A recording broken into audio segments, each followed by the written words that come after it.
How's your pet? God's followers have great value to him. In fact, he sees us as his children, as his sons and daughters. 2 Corinthians chapter 6, verses 14 through 18 makes it very clear.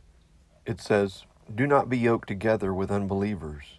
For what do righteousness and wickedness have in common? Or what fellowship can light have with darkness? What harmony is there between Christ and Belial? Or what does a believer have in common with an unbeliever? What agreement is there between the temple of God and idols? For we are the temple of the living God, and God has said, 'I will live with them and walk among them, and I will be their God, and they will be my people.' Therefore, come out from them and be separate. Touch no unclean thing, and I will receive you, and I will be a father to you, and you will be my sons and daughters." In the book of Matthew, chapter 6, verse 26, God lets us know that he'll take care of our needs, but he also lets us know that he loves his animals. And notice how I said his animals.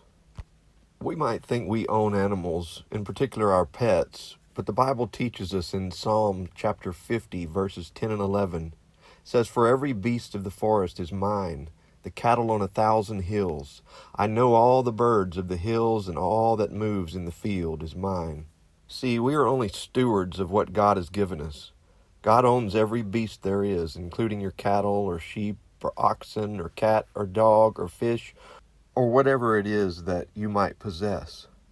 Proverbs chapter 27, verse 23 says, "Know well the condition of your flocks and give attention to your herds."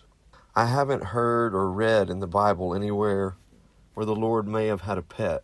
Let's listen to how it might have been if he did have a pet. You may be familiar with Joseph Rudyard Kipling. He was born a day after me on January 18th. Of course, he was born before me in 1936. He was an English journalist, short story writer, a poet, a novelist. He wrote A Dog for Jesus, Where Dogs Go When They Die. I wish someone had given Jesus a dog as loyal and loving as mine, to sleep by his manger and gaze in his eyes and adore him for being divine. As our Lord grew to manhood, his faithful dog would have followed him all through the day, while he preached to the crowds and made the sick well and knelt in the garden to pray.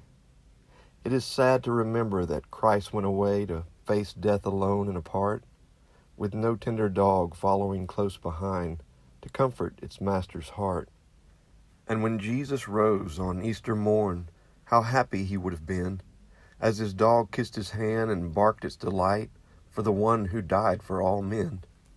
Well, the Lord has a dog now. I just sent him mine, the old pal so dear to me, and I smile through my tears on this first day alone, knowing they're in eternity.